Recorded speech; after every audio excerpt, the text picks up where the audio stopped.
Talibé Bari, on parle de ce mémo, donc voilà, du CCPF, en fin de compte. Oui, de la conférence des coalitions et fêtières de la société civile.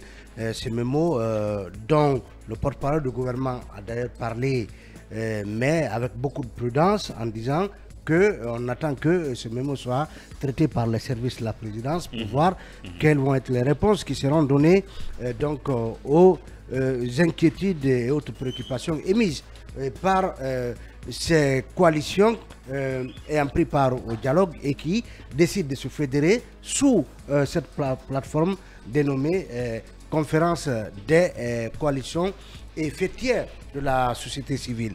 Mais quand vous parcourez ce mémo, il est difficile de ne pas s'attarder sur ce point qui fait état d'un projet qui consiste à augmenter le nombre de députés à la future Assemblée nationale et que, selon le mémo, deux hypothèses ont été émises à cet effet. La première prévoirait qu'il y ait le passage de 114 députés dans, en tout cas, les parlements précédents à 200 députés et la seconde hypothèse de 200 à 300 députés. Mais dans ce mémo, il est fait observer, Mamadou Ouri, on fait observer que le RGPS 4 est le seul outil permettant de décider, en tout cas, de rehausser le nombre de députés. Et puisque... En fonction de la démographie, de l'évolution de la démographie et du peuplement. Oui, oui. Donc, ils estiment que ce n'est qu'au visa de ces résultats qui ne tomberont, selon ce mémo, qu'à la mi-2025,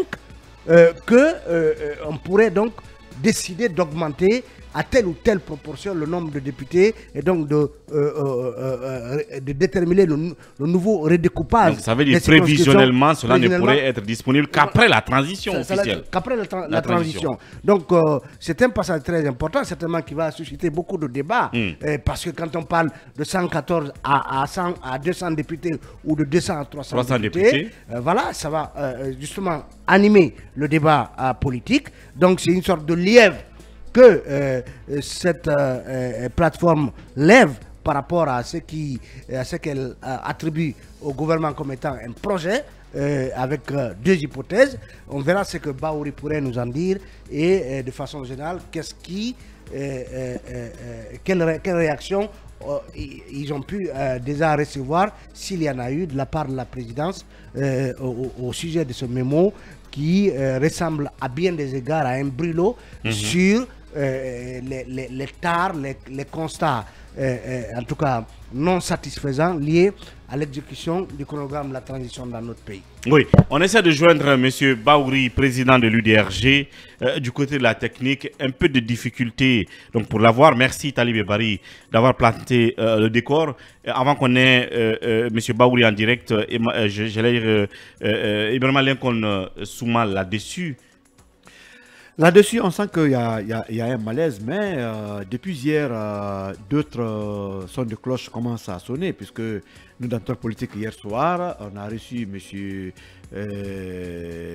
Comment il s'appelle, du parti AFIA, Saliou Bella, et qui, lors peut-être du dépôt ou de la déclaration de cette plateforme, était présent, mais qui hier s'est de solidariser de cette démarche, parce qu'on l'a interpellé et dit que tout ce qui a été dit dans ce mémo, pour lui, c'est pas vrai, et que le mémo n'a pas été signé de bonne main, il y avait des retouches à faire, les gens sont allés changer le contenu, ainsi de suite, donc que lui, tout ce qui est dit, que c'est pas vrai. On est allé jusqu'à lui poser la question de savoir, est-ce que le dialogue ou bien les rencontres périodiques réclamées par la plateforme est respecté? Il dit oui, que tout est respecté. Il y a la rencontre avec la primature, il y en a avec, comment on appelle, les facilitatrices. Pour lui, tout va très bien. Donc, c'est comme si on a commencé à diviser même au sein de la plateforme pour je ne sais pas quelle raison. Mais aujourd'hui, tout porte à croire que ces messieurs dont on ne doute pas la bonne foi ont accompagné le dialogue. Mais si aujourd'hui, ils ont le courage, en tout cas de dénoncer les tares de ce cadre de dialogue ou le comportement des autorités, je crois que c'est quelque chose d'important qu'il faut corriger. Mais ça veut dire aussi que ils ne sont pas de mauvaise foi.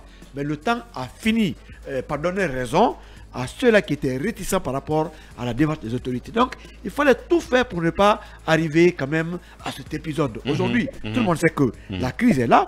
Même le cadre de dialogue est confronté à une crise.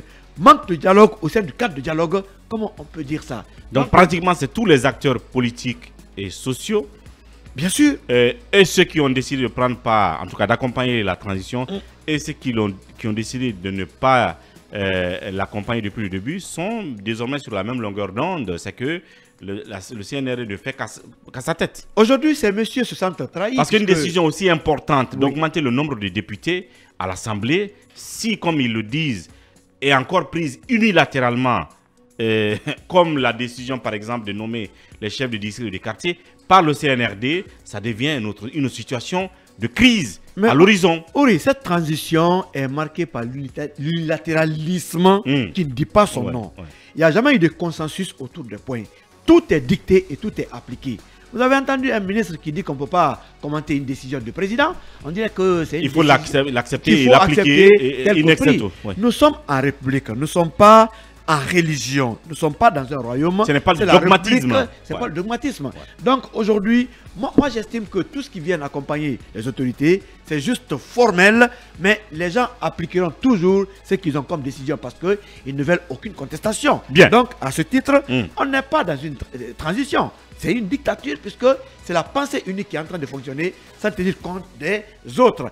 Mais malheureusement, même ceux-là qui avaient décidé de partir avec eux se sentent trahis, écartés. Sinon, il n'y a pas ce qu'on n'a pas dit de Baouri, de Lansana Kouyaté. Mais ces messieurs, aujourd'hui, forcément, ils sont déçus. Donc, quelque part, on les a ridiculisés. Ils ne méritaient pas ça au vu de toutes les démarches qu'ils ont effectuées, de tout ce qu'ils ont eu à prendre comme peut-être critique, ainsi de suite. Bien. Mais si ces messieurs sont laissés sur le carreau, moi, je crois que qui vole un œuf volera un bœuf. Celui qui est trahi, trahit toujours. Emmanuel, Mamadou a baldé là-dessus, sur le même sujet. Oui, moi je pense que on ne les a pas trompés, ils se sont trompés. Qui? Eux-mêmes. C'est-à-dire ceux qui étaient allés au cadre de dialogue dit inclusif. Oui. Au discours, ainsi de suite. Oui. Ils sont fait avoir. Ils ont été naïfs, voilà, politiquement. Bon, ils se croyaient plus intelligents peut-être que les autres, ou plus pragmatiques, ou plus patriotes. C'est ce qu'ils voulaient en tout cas montrer. Mais ils se sont fait avoir. Évidemment, aujourd'hui, ils n'ont que leurs yeux pour pleurer. Je pense qu'il faut qu'ils tirent aussi les leçons. Je pense que de l'autre côté des forces vives, ils ont juste voulu être réalistes. C'est ce qui a fait que, véritablement, les préalables qu'ils avaient pu poser n'ont pas en tout cas pu avoir une certaine suite.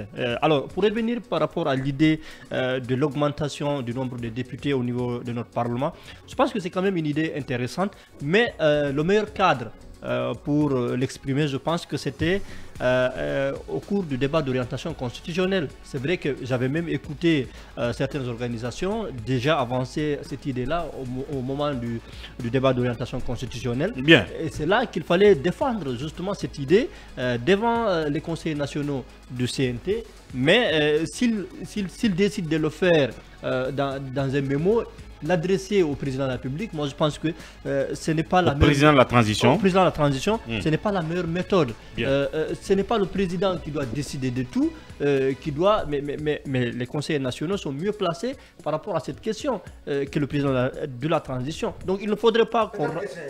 C'est un projet de loi que, en tout cas, le gouvernement peut déposer. Et donc, si le gouvernement est porteur d'une telle idée, certainement ça passera par le CNT, mais c'est le gouvernement qui l'aura souhaité.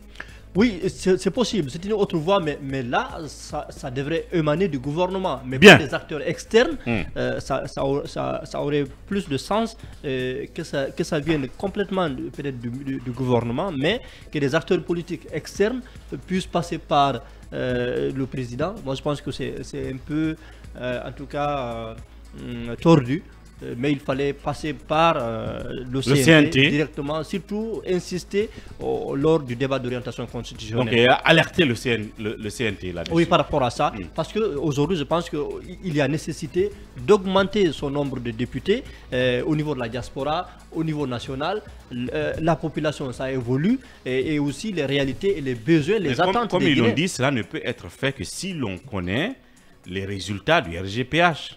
Résultats qui ne pourraient survenir ou être disponibles qu'à mi-2025. On ne sait même pas. Donc, en réalité, après la transition. On n'en sait même pas, véritablement. Oui, oui, Basekou là-dessus, en 30 secondes, pour continuer vite fait. Alors, le débat que pose cette conférence des coalitions, cette conférence des présidents des coalitions est un débat réel, est un constat réel. Tous les Guinéens aujourd'hui sont d'accord qu'il n'y a pas suffisamment de visibilité sur le processus de la transition qui est en cours. Bien. Aussi bien du côté des forces vives, comme les citoyens, les acteurs, la société civile, les journalistes, nous nous interrogeons aujourd'hui sur l'évolution du processus de la transition. Et deuxièmement, il pose aussi le problème lié au coût élevé des 600 millions de francs guinéens. Dans toute la sous-région aujourd'hui, je pense, c'est le budget de transition le plus élevé. Et je pense que quand Salum Bella, connu pour son opportunisme, pour sa versatilité, on sait très bien tout ce qu'il a fomenté sous Alpha Condé ici. Donc quand des acteurs politiques comme ça là, Baouri c'est quelqu'un qui s'assume. Lansana Kouyaté, ils ont voulu s'assumer, ils n'ont pas voulu faire le suivisme comme d'autres partis politiques. Ils se sont rendus compte qu'en réalité, ils voulaient aller au dialogue pour aider le pays, c'est vrai, mais ils se sont rendus compte que sincèrement, qu'avec les militaires aujourd'hui, qu'il y a une sorte de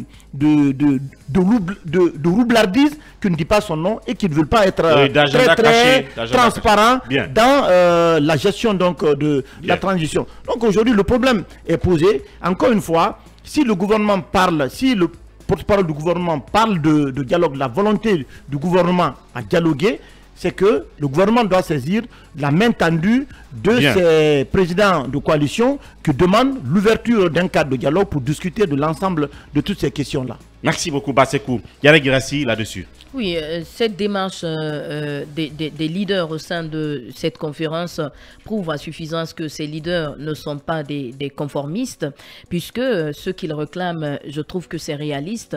Ils ont à un moment donné associé leur image. Donc ils ne sont pas des suivistes. Oui, bien sûr, ils ne sont pas des suivistes, ils ne sont pas des conformistes, d'où leur retrait justement du processus. Et je pense que ce qu'ils réclament est d'autant plus intéressant, puisque ce sont des acteurs qui ont à un moment donné associé leur image au cadre du dialogue interguinéen, au point même de lui donner cette crédibilité.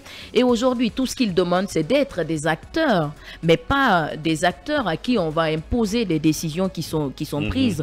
Et mis à la marge, mis à la marge, ça ne peut pas marcher comme ça. S'ils ont pris part au cadre de dialogue et qu'il y a eu des décisions qui ont été prises, le mieux serait de les mettre au même niveau d'information que ceux qui mettent en œuvre ces décisions qui ont été prises. C'est pas compliqué ce qu'ils demandent.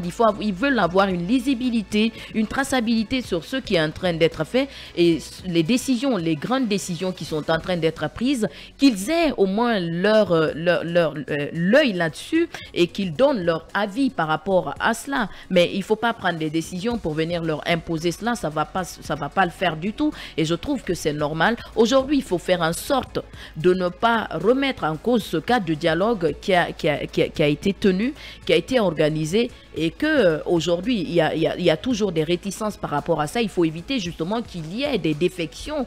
Nous savons quand même que Baouri et Lansana Kouyaté et Dr Fayami Nimono sont des poids lourds qui ont même donné la crédibilité à ce cadre de dialogue qui s'est tenu. Donc il faut éviter qu'il y ait beaucoup plus de cadres ou bien d'acteurs sociopolitiques sur le dos du CNRD, sinon ça risque d'aller dans tous les sens. Oui. Merci Yara Girassi. Emmanuel Milimono, pour terminer. Moi je pense que premièrement je ne vois aucune contradiction dans la démarche des acteurs politiques et de cette fête, en tout cas de cette convergence.